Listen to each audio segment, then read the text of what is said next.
মানুষের শ্বসনতন্ত্র। শ্বসনতন্ত্র বলতে আমরা যে প্রত্যেক মুহূর্তে প্রশ্বাস নিয়ে এবং নিঃশ্বাস ত্যাগ করে বেঁচে আছি, অর্থাৎ প্রত্যেক মুহূর্তে আমরা অক্সিজেন গ্রহণ করছি, কার্বন ডাই অক্সাইড ত্যাগ করছি, এবং এই প্রক্রিয়ার সাথে যে অঙ্গগুলো সরাসরি জড়িত সে অঙ্গগুলো সবাই মিলে একসাথে তৈরি করে শ্বসনতন্ত্র। এর মধ্যে আছে নাসিকা, নাসাগলবিল, ল্যারিংস, ট্রাকিয়া, ব্রঙ্কাস, ফুসফুস। আমরা যদি ব্রড হেডিং এ বলি, বাইরের দিকে নাক, নাকের ভিতরে নাসাগলবিল, নাসাগলবিল তার ভিতরে, তার নিচে হচ্ছে ল্যারিংস বা স্বরযন্ত্র, তার নিচে হচ্ছে ট্রাকিয়া বা শ্বাসনালী, তারপর ট্রাকিয়ার দুটো ভাগে ভাগ হয় ব্রঙ্কাস, এবং সবার নিচে ফুসফুস। এগুলো হচ্ছে আমাদের শ্বসনতন্ত্রের প্রধান অংশ। আমরা শ্বসনতন্ত্রের একটা চিত্র দেখতে পাচ্ছি। এখানে সবার বাইরে হচ্ছে এটা আমাদের নাক বা নাসিকা, নাসিকার ভিতরে এটা হচ্ছে নাসা গহ্বর, এবং নাসা গহ্বরের পিছন দিকে এটা হচ্ছে নাসা গলবিল। নাসা গলবিলের নিচে এটি হচ্ছে আমাদের স্বরযন্ত্র। এই জায়গাটা, স্বরযন্ত্রের নিচে যে লাইনটা, এটাকে বলা হয় ট্রাকিয়া বা শ্বাসনালী। ট্রাকিয়াটা দুটো ভাগে ভাগ হয়েছে, ভাগ দুটাকে বলা হয় ব্রঙ্কাস, এবং ব্রঙ্কাস দুপাশে তৈরি করে দুটা ফুসফুস।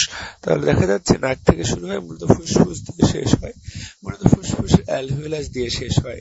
তাহলে নাকের ছিদ্র দিয়ে শুরু হয়, অ্যালভিওলাস দিয়ে শেষ হয় যে তন্ত্র, তার নাম মানুষের শ্বসনতন্ত্র। আমরা এখন প্রত্যেকটা অংশের আলাদা আলাদা করে বর্ণনা জানবো। প্রথমেই নাসিকা। নাসিকা থেকে সবচেয়ে যে কথাটা গুরুত্বপূর্ণ সেটা হচ্ছে নাকের সম্মুখ নাসারন্ধ্রের পরে নাকের ভেতরের অংশের নাম ভেস্টিবিউল। অর্থাৎ আমাদের নাকের ছিদ্রের পরেই যে জায়গাটুকু আমরা ধরি সেই জায়গাটার নাম ভেস্টিবিউল। অনেকের মেয়েরা এই জায়গাটা ছিদ্র করে এই জায়গায় নাকে নোলক পড়ে। তো পরীক্ষায় ভেস্টিবিউল অংশটি গুরুত্বপূর্ণ। পরীক্ষায় আসবে সম্মুখ নাসারন্ধ্রের পরে জায়গাটির নাম কি?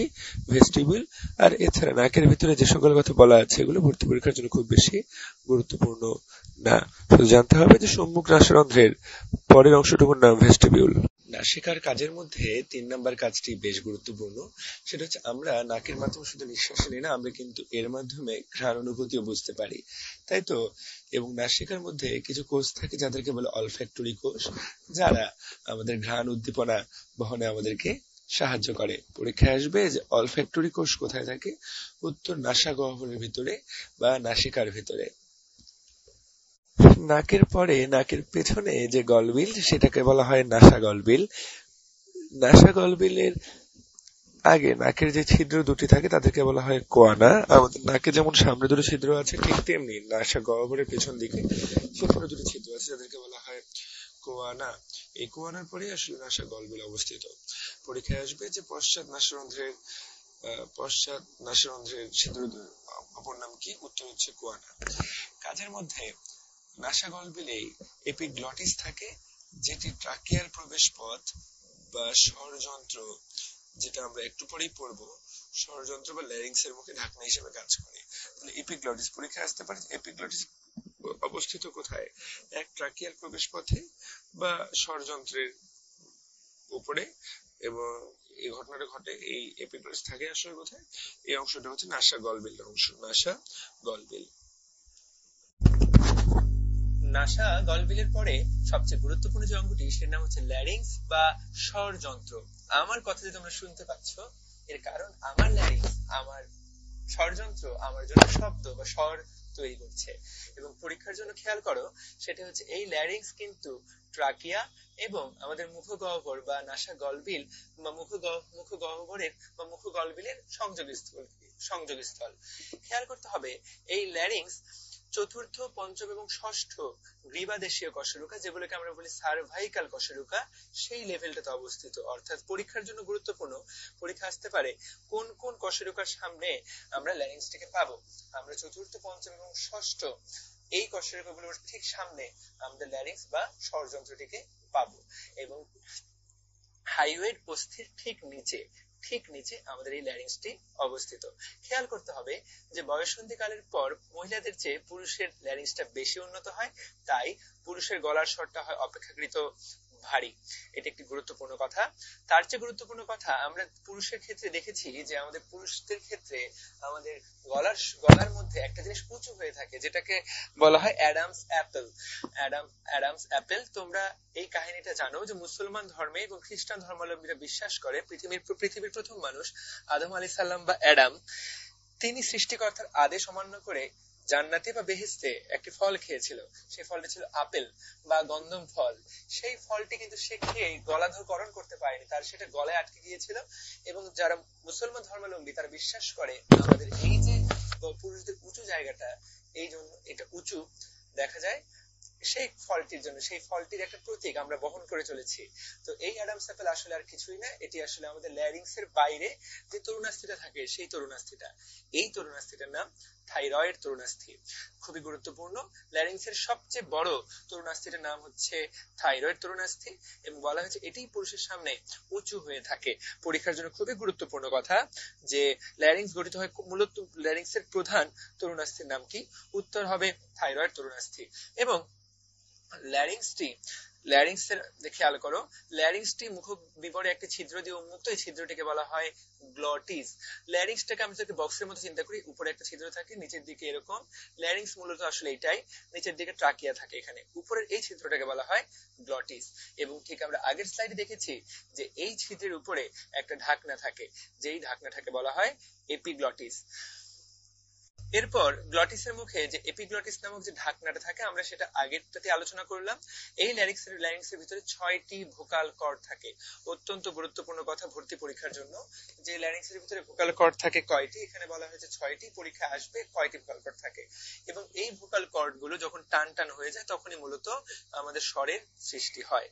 এখন এপিগ্লটিসের কাজ ভর্তি পরীক্ষার জন্য অত্যন্ত গুরুত্বপূর্ণ। আমরা জানি আমাদের মুখের ভেতরে এরকম দুটি নালী থাকে, একটি হচ্ছে শ্বাসনালী, একটি হচ্ছে অন্ননালী।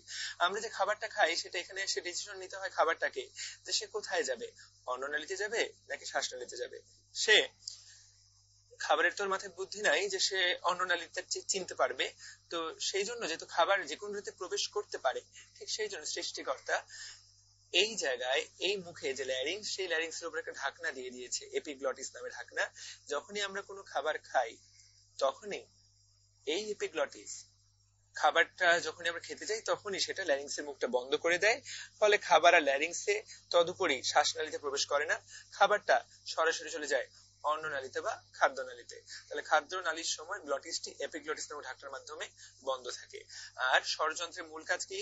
স্বরযন্ত্রের মূল কাজ আমাদের স্বর উৎপন্ন করা। খেয়াল করো, আমি কিন্তু উচ্চারণ করছি স্বরযন্ত্র, নট ষড়যন্ত্র। ষড়যন্ত্র মানে কনস্পিরেসি, আর এটা হচ্ছে স্বরযন্ত্র, যার অর্থ ল্যারিংস। ভর্তি পরীক্ষার জন্য ল্যারিংস অত্যন্ত গুরুত্বপূর্ণ। আমি আরেকবার সামারি করে দিচ্ছি। ল্যারিংস থেকে জানতে হবে, ল্যারিংস এর ভিতরে ভোকাল কর্ড থাকে 6টি। ল্যারিংস এর সবচেয়ে বড় তরুণাস্থিটির নাম থাইরয়েড তরুণাস্থি। ল্যারিংস এর উপরে যে ছিদ্রটা সেটাকে বলা হয় গ্লটিস, গ্লটিসের উপরে যে ঢাকনাটা সেটাকে বলা হয় এপিগ্লটিস। এবং এই এপিগ্লটিস খাদ্য গ্রহণের সময় শ্বাসনালীকে বন্ধ রাখে, যাতে খাদ্য অন্য নালীতে প্রবেশ করতে পারে আর স্বরযন্ত্রে স্বর উৎপন্ন হয়। ল্যারিংস এর পরেই আমাদের শ্বাসনালী বা ট্রাকিয়া। এখানে ট্রাকিয়ার বাংলাটা খেয়াল করো, ট্রাকিয়ার বাংলা হচ্ছে শ্বাসনালী। ট্রাকিয়ার ইংলিশটা খেয়াল করেন, কে দেওয়া ছিল, এটা এইচ হবে। ট্রাকিয়া থেকে প্রশ্ন আসার সম্ভাবনা অত্যন্ত বেশি, আমি এটাকে বলি 7 স্টার ইম্পর্টেন্ট। খেয়াল করো, ট্রাকিয়ার যেটা প্রথম কথা, এটি দৈর্ঘ্য জানতে হবে 12 সেন্টিমিটার দৈর্ঘ্য, এটির ব্যাস জানতে হবে 2 সেন্টিমিটার ব্যাস, এবং এর মধ্যে 16 থেকে 20টি তরুণাস্থি থাকে। এর মধ্যে 16 থেকে 20টি সি আকৃতি বিশিষ্ট, এখানে শব্দটিকে ভুল লেখা আছে, আমি লিখে দিচ্ছি। এর মধ্যে তরুণাস্থি আকৃতি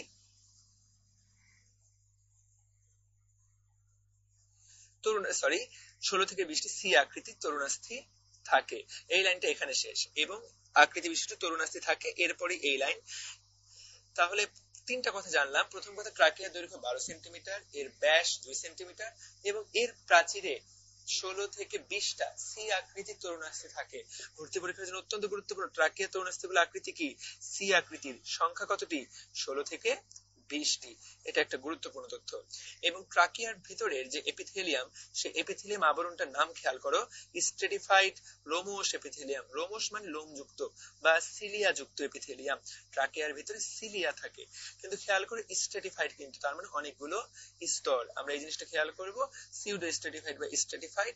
তাহলে খেয়াল করলাম আমরা ট্রাকিয়ার দৈর্ঘ্য 12 সেন্টিমিটার, ব্যাস 2 সেন্টিমিটার, 16 থেকে 20টা সি আকৃতির তরুণাস্থি, আর এপিথেলিয়ামটা থাকে স্ট্রেটিফাইড লোমোস এপিথেলিয়াম। তাহলে এই জিনিসটা গুরুত্বপূর্ণ। এবং একটা খেয়াল করো, ট্রাকিয়ার অন্তঃপ্রাচীরে সিলিয়া থাকে, যার ফলে অবাঞ্ছিত বস্তুর প্রবেশ রোধ হয়। পরীক্ষায় আসবে কোনটির জন্য ট্রাকিয়া দিয়ে ধুলাবালি গুলো প্রবেশ করতে পারে না। উত্তর হচ্ছে ট্রাকিয়ার ভিতরে থাকে হচ্ছে সিলিয়া। ট্রাকিয়াটা ঠিক এরপর দুটি ভাগে ভাগ হয়ে যায়, এই দুটি ভাগকে বলা হয় ব্রঙ্কাস। তোমরা সবাই এইচএসসি তে জেনে এসেছো এইরকম ট্রাকিয়াটা দুটো ভাগে ভাগ হয়, ভাগটাকে বলা হয়, ভাগ দুটোকে বলা হয় ব্রঙ্কাস। কোন লেভেলে ভাগ হয় দেখো, পঞ্চম এবং চতুর্থ থোরাসিক কশেরুকার লেভেলে। পরীক্ষায় প্রশ্ন আসবে থোরাসিক কশেরুকার সংখ্যা কয়টি? থোরাসিক কশেরুকার সংখ্যা 12টি। এর মধ্যে চতুর্থ এবং পঞ্চমটি লেভেলে এই ট্রাকিয়াটা এসে দুটি ভাগে ভাগ হয়ে যায়। একটাকে বলা হয় ডান ব্রঙ্কাস, একটাকে বলা হয় বাম ব্রঙ্কাস। ডান ব্রঙ্কাসটা ডান ফুসফুসে প্রবেশ করে, বাম ব্রঙ্কাসটা বাম ফুসফুসে প্রবেশ করে। এবং এই ব্রঙ্কাসটা এরপর ছোট ছোট ভাগে ভাগ হয়, প্রত্যেকটা ভাগকে বলা হয় ব্রঙ্কিওল। ব্রঙ্কাসের প্রাচীরে তরুণাস্থি বলয় থাকে, এই কথা জানতে হবে, কিন্তু ব্রঙ্কিউল এর প্রাচীরে একটা নির্দিষ্ট লেভেলের পর আর থাকে না। তো পরীক্ষার জন্য গুরুত্বপূর্ণ, ব্রঙ্কাসের সংখ্যা কয়টি? 2টি। ব্রঙ্কাস গুলো পরবর্তীতে কিসে ভাগ হয়? ব্রঙ্কিওলে ভাগ হয়। এবং আরো গুরুত্বপূর্ণ যে ব্রঙ্কাস গুলো কোন লেভেলে ভাগ করা হয়? চতুর্থ এবং পঞ্চম কশেরুকার লেভেলে। আরেকটা জিনিস খেয়াল করো, ব্রঙ্কাসের ডান শাখাটা বাম শাখা অপেক্ষা চওড়া কিন্তু খাটো, অর্থাৎ ডান পাশেরটা মোটা এবং খাটো, এবং বাম পাশে লম্বা কিন্তু সরু। আমরা একটা ছবি খেয়াল করছি, ভর্তি পরীক্ষার জন্য এই ছবি দুটো বুঝে ওঠাটা খুবই গুরুত্বপূর্ণ। প্রথমে ডান পাশে ছবিটা খেয়াল করব, এটাকে বলা হয় ব্রঙ্কিয়াল বৃক্ষ। ব্রঙ্কিয়াল বৃক্ষটা শুরু হচ্ছে ট্রাকিয়ার মাধ্যমে। দেখো এখানে ট্রাকিয়া, ট্রাকিয়াটা নিচের দিকে যে দুটি ভাগে ভাগ হচ্ছে, এগুলোকে হচ্ছে দুটি ব্রঙ্কাই।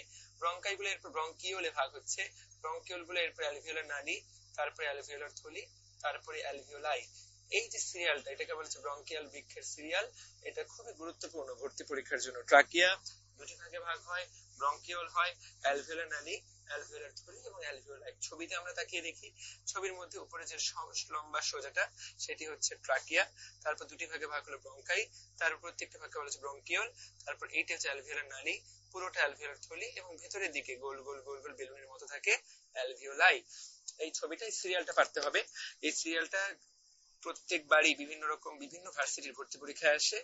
এটাকে বলে শ্বসনতন্ত্রের ব্রঙ্কিয়াল বৃক্ষ। তাহলে ব্রঙ্কিয়াল বৃক্ষের শুরুটি ট্রাকিয়া দিয়ে হচ্ছে, শেষটা অ্যালভিওলাস দিয়ে হচ্ছে। ঠিক এরপরে আমরা আলোচনা করব আমাদের শ্বসন অঙ্গ ফুসফুস নিয়ে। ফুসফুস আমরা সবাই চিনি, এবং ফুসফুস আমাদের হৃৎপিণ্ডে দুই পাশে কয়টা থাকে? 2টা। ফুসফুস থাকে ডায়াফ্রামের উপরে, কারণ ডায়াফ্রামের উপরে বুক, আর এই বুকের মধ্যেই আমাদের ফুসফুস। ফুসফুস হালকা গোলাপি বর্ণের হয়, এটি একটি গুরুত্বপূর্ণ কথা। এবং আমাদের বাম ও ডান দুটি ফুসফুস আছে, এই কথাগুলো খুবই সুন্দর। খেয়াল করো, আমাদের বাম ফুসফুসটা আকারে একটু ছোট, ডান ফুসফুসটা আকারে বড়। এবং আরেকটি গুরুত্বপূর্ণ কথা, শুধু বড় বলে এটাকে আমরা 3 খণ্ডে ভাগ করি, আর বাম ফুসফুসটা কিন্তু 2 খণ্ডে ভাগ করা হয়েছে। বাম ফুসফুস এখানে 3 খণ্ডে লেখা আছে, আমরা সেটা ভালো করে বড় করে কেটে দিলাম। বাম ফুসফুসটা 2 খণ্ডে বিভক্ত। প্রত্যেকটি খণ্ডকে ইংলিশে বলা হয় লোব। পরীক্ষায় আসবে ডান ফুসফুসে লোব কয়টা? উত্তর হবে ডান ফুসফুসে লোব 3টা। বাম ফুসফুসে লোব কয়টা? বাম ফুসফুসে লোব 2টা। ডান ফুসফুসের যে লোবগুলা, সেই লোবগুলোকে আরো ছোট ছোট খণ্ডে ভাগ করা হয়, সেগুলোকে বলা হয় লোবিউল। ডান ফুসফুসের 3টা লোবকে 10টি লোবিউলে ভাগ করা হয়, আর বাম ফুসফুসের 2টা লোবকে 8টি লোবিউলে ভাগ করা হয়। তাহলে ডান ফুসফুসে 10টি লোবিউল, বাম ফুসফুসে 8টি লোবিউল। ভর্তি পরীক্ষার জন্য এই দুটি তথ্য অত্যন্ত গুরুত্বপূর্ণ। আমরা একটু আগে ব্রঙ্কিয়াল বৃক্ষের ফ্লোচার্ট দেখেছি, আমরা সেটারই একটু আপগ্রেডেড ভার্সন দেখবো, যেটা আলিম স্যারের বই অত্যন্ত সুন্দর করে দেওয়া আছে। অনেকে এটা পড়ে না, কিন্তু ভর্তি পরীক্ষায় কিন্তু আলিম স্যারের বই থেকে প্রশ্ন আসবে না এমন কথা বলা যাবে না। তো আমরা আলিম স্যারের বইয়ের এই ফ্লোচার্টটা পড়বো এবং সেটা আমরা মনে রাখার চেষ্টা করব। চলো শুরু করা যাক। প্রথমে হচ্ছে ট্রাকিয়া। ট্রাকিয়াটা ভাগ হয় ব্রঙ্কাইয়ে। এখন এই ব্রঙ্কাইয়ের মধ্যে আর ব্রঙ্কাইকে দুই ভাগে ভাগ করা হয়। প্রথমে ভাগ হয় মুখ্য ব্রঙ্কাই, তারপর ভাগ হয় গৌণ ব্রঙ্কাই বা প্রাইমারি ব্রঙ্কাই, সেকেন্ডারি ব্রঙ্কাই। এই সেকেন্ডারি ব্রঙ্কাই গুলা ভাগ হয় ব্রঙ্কিওলে। এই ব্রঙ্কিওল গুলা আবার ভাগ হয় প্রান্তীয় ব্রঙ্কিওলে, তারপর শ্বসন ব্রঙ্কিওলে। তো খেয়াল করো আমরা এখানে তিনটা ব্রঙ্কিওলের কথা বলছি, ব্রঙ্কিওল, প্রান্তীয় ব্রঙ্কিওল, শ্বসন ব্রঙ্কিওল। তারপরে অ্যালভিওলার নালী, অ্যালভিওলার থলি এবং অ্যালভিওলাই। তার মানে আমরা ব্রঙ্কিয়াল বৃক্ষের যেই ফ্লো চার্টটা দেখেছিলাম সেখানে দুটো এক্সট্রা জিনিস যুক্ত হবে। এক, ব্রঙ্কাই, এর জায়গায় হবে প্রথমে মুখ্য ব্রঙ্কাই, তারপরে গৌণ ব্রঙ্কাই। এরপর ব্রঙ্কিওল, প্রথমে প্রাথমিক ব্রঙ্কিওল, তারপর প্রান্তীয় ব্রঙ্কিওল, তারপরে শ্বসন ব্রঙ্কিওল, তারপরে অ্যালভিওলার নালী, অ্যালভিওলার থলি এবং অ্যালভিওলাই। এইটুকু আমরা ভালো করেই জানি। এই ফ্লোচার্টটা গুরুত্বপূর্ণ। এখানে বিশেষ করে প্রান্তীয় ব্রঙ্কিওল, শ্বসন ব্রঙ্কিওল এইটা ঢুকছে এই জিনিসটা আলাদা করে খেয়াল করতে হবে। মুখ্যর পরে যে গৌণ আসে সেই জিনিসটাও খেয়াল করতে হবে। আমরা যেহেতু ফুসফুসের অনেকটুকু গঠন জেনে ফেলেছি, এখন আমরা এটাকে রিলিভেন্ট আলোচনা বলা যেতে পারে, যে এটা একটা যৌক্তিক আলোচনা যে মানুষ এবং মাছ, মাছ শ্বাসকার্য চালায় ফুলকার সাহায্যে আর মানুষ চালায় ফুসফুসের সাহায্যে। এই দুটার মধ্যে আসলে মূল পার্থক্যগুলো কি? সত্য মিথ্যার জন্য, ভর্তি পরীক্ষার জন্য এই তথ্যগুলো বেশ গুরুত্বপূর্ণ। তো মাছের ফুলকা, খেয়াল করো এগুলো জলজ প্রাণীর শ্বসন অঙ্গ, আর ফুসফুস মূলত স্থলজ প্রাণীর জনন অঙ্গ। ফুলকা গুলো হয় চ্যাপ্টা এবং ভাগ ভাগ, কিন্তু ফুসফুস গুলা অতটা ভাগ হয় না, এগুলো হয় বেলুনের মতো। ফুলকা গুলা ফুলকা প্রকোষ্ঠে অবস্থান করে, কিন্তু ফুসফুস কিন্তু বক্ষ গহ্বর বুকে অবস্থান করে, এদের জন্য আলাদা কোনো প্রকোষ্ঠ নাই। ফুসফুস তৈরি হয় অ্যালভিওলাস দিয়ে আমরা জানি, আর ফুলকা তৈরি হয় গিল ফিলামেন্ট দিয়ে, দুই সারি গিল ফিলামেন্ট। গিল মানে ফুলকার ছোট অংশকে বলা হয় গিল। ফুলকার একক হচ্ছে মূলত গিল, ফুসফুসের একক হচ্ছে অ্যালভিওলাস।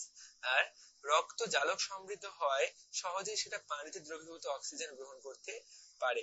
মাছ কিন্তু বাতাস থেকে অক্সিজেন গ্রহণ করে না, সে কিন্তু পানি থেকে অক্সিজেন গ্রহণ করে। আর এইখানে অ্যালভিওলাস গ্রহণ করে বায়ু থেকে। তো এগুলো খুবই কমন সেন্সের বিষয়, এটা আমরা একবার শুনলাম যে এতেই আমরা বেশ ভালো পারবো। এখান থেকে এক্সেপশনাল পয়েন্ট যেটা, সেটি হচ্ছে যে একটা বেলুনের মতো আর একটা চ্যাপ্টা। আলিম স্যারের বইয়ের এই টেবিলটি ভর্তি পরীক্ষার জন্য অত্যন্ত অত্যন্ত গুরুত্বপূর্ণ। এটি গাজী আজমল স্যারের বইয়ে নাই এবং এটা আমরা আলাদা করে মনোযোগ দিয়ে খেয়াল করব।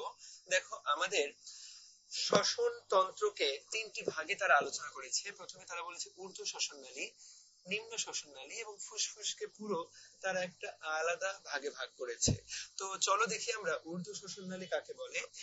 আমাদের নাক, আমাদের নাসাগলবিল এবং আমাদের স্বরযন্ত্র ল্যারিংস পর্যন্ত, অর্থাৎ নাক থেকে গলার এই পর্যন্ত, ল্যারিংস পর্যন্ত, এইটুকুকে বলা হচ্ছে ঊর্ধ্ব শ্বসন নালী। অর্থাৎ এই যে নাক, এই যে মুখ, এইখানে ধরি আমাদের ল্যারিংস, তাহলে এইটুকু জায়গা তারা বলছে ঊর্ধ্ব শ্বসন নালী। তিনটি জিনিস আমাদেরকে খেয়াল করতে হবে, নাসিকা, নাসাগলবিল এবং স্বরযন্ত্র। আরেকটা জিনিস খেয়াল করতে হবে, দেখো এইটাকে বলা হচ্ছে বায়ু গ্রহণ এবং ত্যাগ অঞ্চল। এর কাজ হচ্ছে শুধুমাত্র বায়ুটাকে বাতাস থেকে গ্রহণ করা এবং সেটাকে ত্যাগ করতে সাহায্য করা। দেখো নাকের মধ্যে কিন্তু কোন রকম গ্যাসীয় আদান প্রদান এরকম কোনো কিছুই ঘটে না, এর কাজটা শুধুমাত্র বায়ু গ্রহণ করা এবং বায়ুকে ত্যাগ করতে সাহায্য করা। এইটুকুকে বলা হচ্ছে ঊর্ধ্ব শ্বসন নালী। নিম্ন শ্বসন নালী শুরু হবে ঠিক ল্যারিংস এর পর থেকে, অর্থাৎ ট্রাকিয়া থাকবে, ব্রঙ্কাই থাকবে, আপ টু প্রান্তীয় ব্রঙ্কিওল। আমরা একটু আগে দেখলাম যে প্রান্তীয় ব্রঙ্কিওল থাকে, তারপরে থাকে শ্বসন ব্রঙ্কিওল। শ্বসন ব্রঙ্কিওল কিন্তু নিম্ন শ্বসন নালীর অংশ নয়, এটি দেখো কার অংশ, এটা ফুসফুসের অংশ। অ্যালভিওলার নালী, অ্যাট্রিয়াম, অ্যালভিওলার থলি, অ্যালভিওলাস, এই সবগুলো ফুসফুসের অংশ। অত্যন্ত গুরুত্বপূর্ণ এই টপিকটি পরীক্ষার জন্য। খেয়াল করতে হবে যে তিনটি করে উপরে নিম্ন শ্বসন নালীতে ট্রাকিয়া থাকে, ব্রঙ্কিওল থাকে, প্রান্তীয় ব্রঙ্কিওল থাকে, ব্রঙ্কাই থাকে, প্রান্তীয় ব্রঙ্কিওল থাকে, আর শ্বসন ব্রঙ্কিওল থাকে ফুসফুসে, অ্যালভিওলার নালী, অ্যালভিওলার থলি, অ্যালভিওলাস এবং অ্যাট্রিয়াম, এই সবগুলো থেকে ফুসফুসে। পরীক্ষায় আসবে কোনটি কার অংশ, আমরা কিন্তু আশা করি তখন পারবো। খেয়াল করে ফুসফুসকে বলা হচ্ছে শ্বসন অঞ্চল, অর্থাৎ ফুসফুসে যেই কিন্তু গ্যাসীয় আদান প্রদানটা ঘটে। আর নিম্ন শ্বসন নালী, এর কাজ এইখানে যে বায়ুটা গ্রহণ করা হচ্ছে সেটাকে পরিবহন করে ফুসফুসে নিয়ে যাওয়া। তাহলে ঊর্ধ্ব শ্বসন নালীর কাজ বায়ু গ্রহণ এবং ত্যাগ, নিম্ন শ্বসন নালীর কাজ বায়ু পরিবহন এবং ফুসফুসের কাজ হচ্ছে শ্বসন অঞ্চল। এরপরে ডায়াফ্রাম বা মধ্যচ্ছদা, আমাদের এখানে অনেক কিছু লেখা আছে, আমরা একটা কথা শুধু জানবো, ডায়াফ্রাম হচ্ছে আমাদের শ্বাস প্রশ্বাস গ্রহণের প্রধান পেশি। পরীক্ষার জন্য এই শব্দটা সবচেয়ে বেশি গুরুত্বপূর্ণ, যেটাকে বলা হয় প্রধান পেশি, শ্বাস প্রশ্বাস গ্রহণের প্রধান পেশি। পরীক্ষায় যদি আসে যে ডায়াফ্রাম নিজের কোনটা মানুষের শ্বাস প্রশ্বাসের প্রধান পেশি, উত্তর হবে ডায়াফ্রাম। আর কোনো কিছু তথ্য পড়ার আমাদের দরকার নাই। এবার আমরা ফুসফুসের ভেতরে প্রবেশ করব। আমরা জানি ফুসফুসের গঠন এবং কার্যগত একক হচ্ছে মূলত অ্যালভিওলাস, এবং এই অ্যালভিওলাসের এই প্যারাটা ভর্তি পরীক্ষার জন্য অত্যন্ত অত্যন্ত গুরুত্বপূর্ণ। প্রথম যেটা কথা, অ্যালভিওলাস দেখতে এরকম একটা বেলুনের মতো, এবং এই বেলুনটার গায়ে এইখানে যে কোষগুলো থাকে সেগুলোকে বলা হয় আইসাকার বা স্কোয়ামাস এপিথেলিয়াম। এখানে যে কোষগুলো থাকে সেগুলোকে বলা হয় আইসাকার বা স্কোয়ামাস এপিথেলিয়াম। দেখো ফুসফুসে স্কোয়ামাস এপিথেলিয়াম কোষ আছে, তো এই অ্যালভিওলাস গঠিত হয় আইসাকার বা স্কোয়ামাস এপিথেলিয়াম কোষ দিয়ে। এবং অ্যালভিওলাসের দেখো সংখ্যা বলা হচ্ছে 700 মিলিয়ন বা 70 কোটি, এবং যেটা জায়গা দখল করে 70 থেকে 90 বর্গমিটার। তার মানে অ্যালভিওলাস মানে 70 এর খেলা। খেয়াল করো, 70 এর খেলা, তাই না? এই সবই 70 থেকে 90 বর্গমিটার, 70 কোটি, 700 মিলিয়ন। এবং এই অ্যালভিওলাসের প্রাচীর অত্যন্ত পাতলা, যেটা মাত্র 0.1 মাইক্রোমিটার বা 0.401 মিলিমিটার। পরীক্ষার জন্য 4টা শূন্য মনে রাখাটা গুরুত্বপূর্ণ। আমি পড়তাম এইভাবে 0.301 মিলিমিটার পুরো। 1 মাইক্রোমিটার, 0.1 মাইক্রোমিটার সমান বোঝায় 0.301 মিলিমিটার। তাহলে অ্যালভিওলাসের প্রাচীর অত্যন্ত পাতলা, এবং এই পাতলার পরিমাণটুকু আমাদেরকে জানতে হবে। ভর্তি পরীক্ষার জন্য এই সংখ্যাগুলো এই স্লাইডের খুব গুরুত্বপূর্ণ। 70 কোটি বা 700 মিলিয়ন অ্যালভিওলাস 70 থেকে 90 বর্গমিটার জায়গা জুড়ে থাকে, যার প্রাচীরটা স্কোয়ামাস এপিথেলিয়াম দিয়ে তৈরি, এবং যা প্রাচীরটা 0.1 মাইক্রোমিটার বা 0.0001 মিলিমিটার পুরু থাকে। আর কোনো তথ্য আমাদের এই স্লাইড থেকে ভর্তি পরীক্ষার জন্য দরকার নাই। এরপরে এই প্যারাটা ভর্তি পরীক্ষার জন্য 5 স্টার ইম্পর্টেন্ট বলি আমি।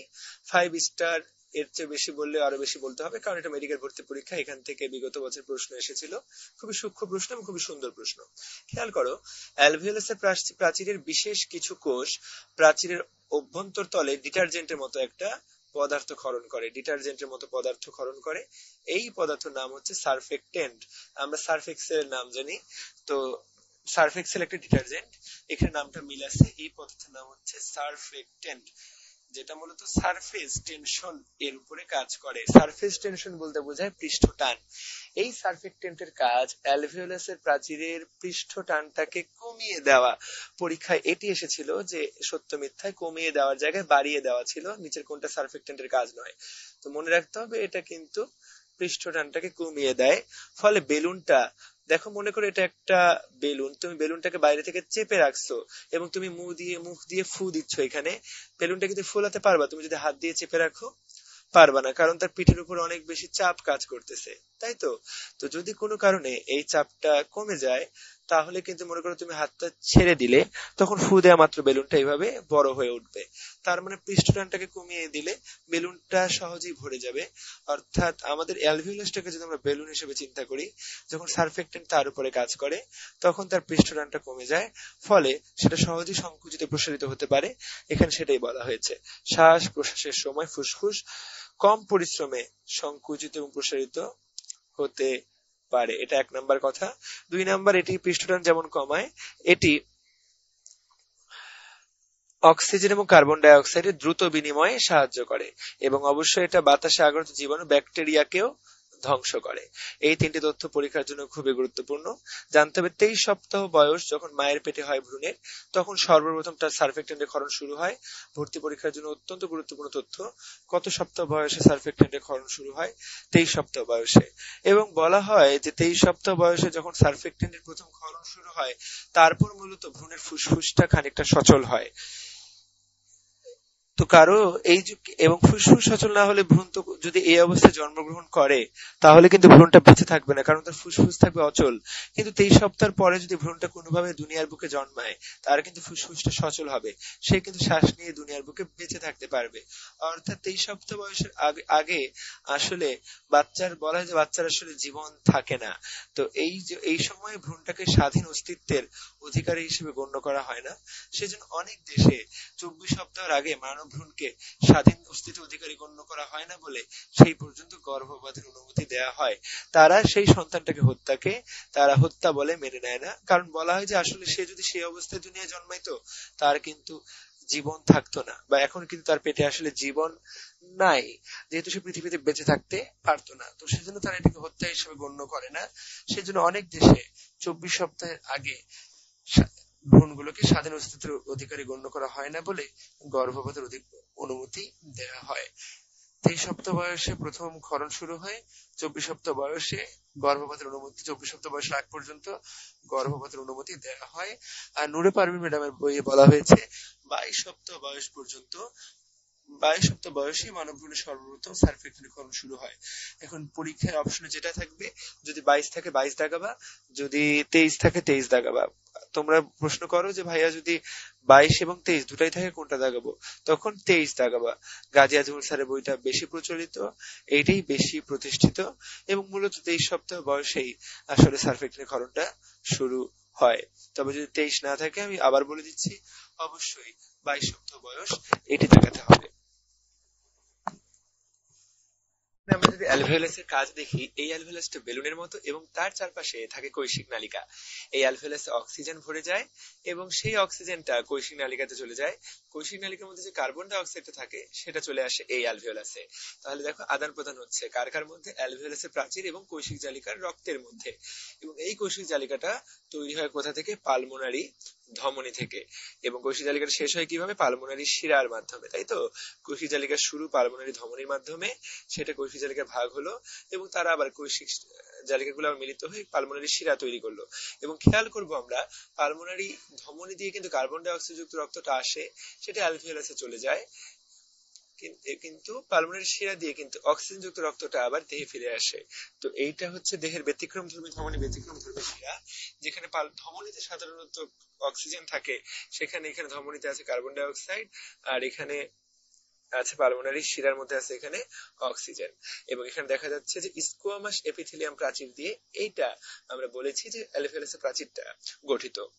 আমরা যদি একটা ফুসফুসকে কেটে অত্যন্ত ছোট ছোট স্লাইস করে আমরা যদি মাইক্রোস্কোপের নিচে দেখার চেষ্টা করি, তাহলে আমরা দেখব যে মাইক্রোস্কোপের নিচে বুদবুদের মতো অসংখ্য ছোট ছোট অ্যালভিওলাই দেখা যাচ্ছে, কারণ ফুসফুসটা তৈরি হয় অ্যালভিওলাই দিয়ে। এবং পাশাপাশি দুটো অ্যালভিওলাইয়ের ঠিক মধ্যবর্তী জায়গায়, এই জায়গায় পাওয়া যাবে ট্র্যাবেকুলি নামক পর্দা, ট্র্যাবেকুলি নামক ব্যবধায়ক পর্দা পাওয়া যায়।